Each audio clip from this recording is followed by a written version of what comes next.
Guys, my yard is a mess right now because of all of this.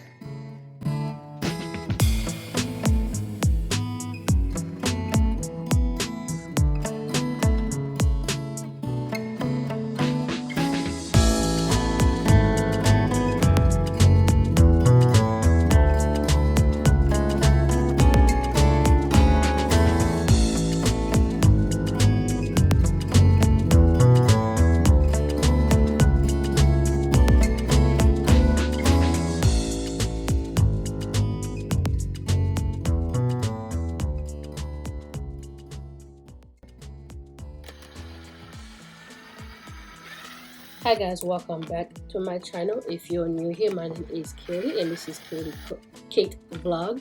On this episode, it is going to be a mini series of me turning my messy and cluttered backyard into my dream oasis. And then so in this video, you're gonna see me using some old wood to create a planter for my foundation of my trellis, and also me cleaning my old shed that I had a pool liner in, and just putting a bunch of stuff in my car that probably should not be going in my car, but I feel bad for my poor baby. She has seen better days. But I hope you guys enjoyed this video, and yeah, let's get to it.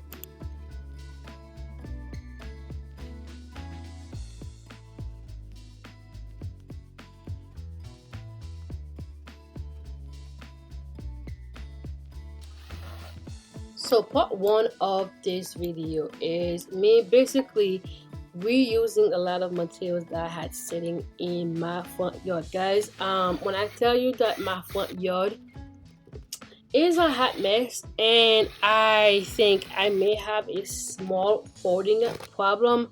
Now this is again my first year of having a garden, and also working on the process of making it aesthetically pleasing to my eyes, and because I'm the one that lives here. But it's me also trying to declutter and better my skill as far as DIY projects, and just creating more of a portfolio for myself, because I'm always trying to better my skills. So on this project, this is the part one. Again, I'm using my miter saws that I got from Amazon, and I'm gonna leave a link for you guys for this miter saw, just in case you all interested of doing your own DIY project. Now I've had this miter saw for about 2 years. Guys, bear with me. English is my third language, so please bear with me. I've had this miter saw for about 2 years now. Now, when I first got my miter saw, let me tell you something. I was scared to use the product, and it sat there for a while, and I don't know why I was so scared. And I think it was because I'm scared of electrical, so I was always scared that, oh my gosh, I'm gonna cut my hands off. And I would definitely say, do not be scared of power tools. Just use proper precaution. I don't always use proper precaution because, again, I tell people what to do, but I don't actually follow what I tell people what to do. And I know that's bad. But one thing that I actually do for sure most of the time is wear my eyeglass, because I have multiple times where I had items come flying at my eyes, and if I wasn't wearing my eyeglass, your girl would have been either wearing eye patch like Nick Fury, or just completely blind. But anyway, so I am building this planter box because it is going to be the foundation pair of my trellis post. Now I am currently renting my lot, which means I do not want to put more concrete into the ground. I did actually dig about 2 feet into the ground, but I filled those portion of it with just the dirt. Now on top of that dirt, where I'm putting that concrete on that planter, that's where I'm gonna put the concrete to create a concrete foundation. So when I do move off this lot, it's easier for me to dispose of. I won't be able to lift it because I know it's gonna be heavy. Somebody else gonna have to do it, but at least I know I can actually clean it a lot easier. Now, a lot of the materials that I had are old materials. So I'm definitely going to say, if you're getting into a project or you building projects, if you are cutting and you see a piece of wood that is big enough to where you possibly could use it in your next project, keep it. Now it may make you look like you're a hoarder like me, but again, you never know again when you might need to use that piece of scrap, which end up saving you money on the long run. Because for example, in this project I'm doing right now, a lot of the wood, if I did not keep them, I will actually be spending a lot more money than I would like to. And I plan on sharing with you guys how much this project cost me total, but I want to finish the entire series of me building and transforming my yard into an Oasis, and then I will let you guys know of the final cost. Now I'm probably going to speed forward through this process of me building the planter, because I did post a video of me building the first a planter all by itself as a DIY tutorial, and I will link the video up. And if you guys look at the video and it doesn't really make sense to you guys, just let me know, and I have no problem refilming a new one, so then it can actually be easy for you to follow through. But yeah, so I'm going to speed forward to that one, because again, I don't want this video too long, because we still got a second part of this video.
So it definitely took me a lot longer to build this splinter, mainly because I wanted to look nice as possible. But I'm gonna tell you guys, it doesn't even really matter what it looks like, because you are not even going to be able to see this post, because after I'm done with the pathway, it's basically going to be encased. So this was all I did for day one, and then of course I was exhausted, so your girl said, you know what, I'm just gonna relax for the rest of the night.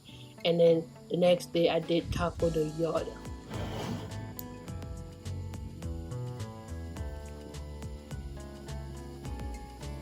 I actually have not gone to bed yet. With all the hot weather in South Carolina, I thought it would be best to do some yard work. It's really early in the morning, so I'm trying not to make too much noise. But right now it feels so good outside, guys. Like, I'm about to actually water my garden, and then I got so much stuff that I need to clean up. I'm trying to clean this yard and turn it into my little oasis. So those wood pallets that I can take apart, because some of the screws might be hard to pry open. So this is actually going to be a lot of work, because any wood that I'm not using, I might actually have to take it to the dump. But my yard is looking like a mess right now, because I got so many different projects going on, and I'm really trying to just really pick and choose the projects that I get get done real quick so I can actually have a pleasing and a very piece of heaven for me. But yeah. So this was day 2, and like just like I said, I did not get sleep, like because my sleep cycle, my sleep schedule was so messed up. And the reason why I say it was so messed up is because obviously I did film this video a while, because I'm trying to film my videos as not quick but like more in a batch, so then it takes me time to actually edit and give you guys really good content. So I was exhausted when I was taking apart this pool liner, and I was checking to see if there was any bugs or any kind of snake into the pool liner, guys, because I'm scared of reptiles. But that pool liner was so heavy. So I had purchased that pool liner back in the pandemic moment in the area when it came, everybody was supposed to stay at home. And I don't know if it was because where I put it or where I had it set up, I didn't really set it up properly, and I didn't really clean the ground. So there was a lot of rock that ended up sticking to the bottom of it. And for a while now, it wasn't really holding water. And I think there might have been a leak on the bottom that was slowly like leaking. And at the time, it was also like I was constantly cleaning that pool like 24/7. And then after I will clean the pool, bam, it starts raining and it will turn the pool green again. And I think the last straw that I had with it is when a squirrel actually fell into the pool, and I had to rescue the squirrel. And I was like, I had a pool liner trying to get the squirrel out, and it scared me. And I was like, oh my gosh, yeah, I didn't use it. And at first I was just like, I folded it and I kept it in the shed. And I was like, oh, eventually I'll find, if I put it up, I'll know exactly where the leak is and where it was leaking, and I can patch it up. But I don't see myself using it anytime soon, and I didn't have a marketplace to sell it because I don't have Facebook, and it was so heavy. I was like, you know what, this is just trash. So then I just ended up taking it apart piece by piece so I could go ahead and take it to the dump. And it was taking so much space in the shed. I was like, you know what, I might as well take it down.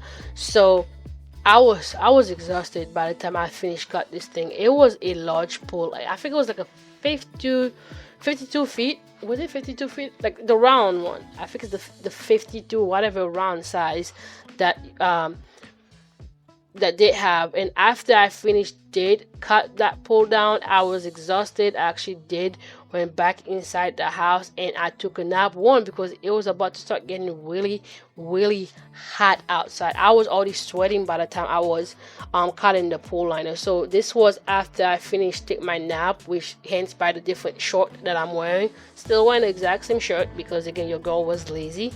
But yeah, so this was me trying to get all those pool liners into my vehicle. Guys, I feel so bad for my poor car because I done put this car to so much different things. Like when I tell you, when I go to Lowe's and I am loading my car, they always give me that look like, ma'am, is this 2x4x8 going to fit in your car? And I'm like, trust me, I know what my car can do. And one time I was putting pavers in my poor baby, and the more I put pavers in that car, it started sinking, and I was like, oh my gosh, please don't die at me. But so I do have a lot of goals for my yacht. So again, part one of this was building the planter for my trellis. So the goal I have for my trellis is to build it in a way where I can have my sugar baby watermelon to go on one side, because the sugar baby watermelon is not as heavy as the crimson sweet watermelon. So I'm gonna have it go on one side as well as with some beans, because beans and watermelon are good companionship plants. And then on the other side of it, I'm having my Malabar spinach that I had purchased off Amazon to go on the other side, because I also need to find a companionship plant for that Malabar spinach. So if you have any ideas of a good companionship for Malabar spinach, please let me know. Now for the front portion of the trellis, I currently have a grapefruit that a friend had given to me. I plan on planting it so it can trellis over, and the goal is to actually get a second one so then I can put two of them in the front, and then it can go up and it can meet each other so that it can create a U shape for the entrance of the actual trellis. And then on the back side of the trellis, I'm planning on putting up my guava. Is it guava? Because guava do climb as well. So the goal is to put the guava on the back side of it. So basically when you're walking down the trellis, I want to see baby watermelon hanging down, and eventually if the baby watermelon end up finish harvesting, I can go ahead and replace it with cucumbers or anything that climbs. I know eventually I do want to have some loofahs in my garden, but right now I'm trying to keep it to the basic. Guys, when I took the stuff to the dump, I'm pretty sure like they thought I was a contractor. So the dump that I take my stuff to is specifically for residents and residents only. So I think, but like they see me so much that they might actually think I'm a contractor, and I'm really hoping they don't eventually be like, no ma'am, you bring too much stuff, because I bring so much stuff to the dump. But again guys, I know this was a long video and I appreciate you guys sticking around, and I really hope you guys join me on this journey of turning this garden into my oasis, and because I have a lot of big plan for it. And right now, even though I'm renting the lot, I do own the mobile home that is sitting on the lot. So the goal is to eventually fix it up really nicely, both inside and outside, and have it be a renter. Now if I cannot get any like short-term renter, the plan is to work with a lawyer to maybe like draft a document to have this place become a lease to own property, where somebody can lease it and then pay off the mortgage until they finish pay off the mortgage, then it's theirs. Because when I purchased this mobile home, I did not know that if I didn't buy my own land, it will be considered a personal property. I learned that when I had gotten my real estate license, which is currently not active right now. The goal is to reactivate my real estate license, but not right now. So I did not know that if you only own the mobile home and it's sat on a rented lot, it's personal property. Now once you put it up on a fixed foundation like concrete block, anything on your own piece of land, then it can be labeled up as a real property. So if you guys are interested in purchasing a mobile home, just keep that in mind, that if it's not on your own property, on your own land, and you're renting the lot, it is a personal property. But I hope you guys enjoyed this video, and I'm excited for part 2 of this transformation, and I'll see you guys soon. Bye.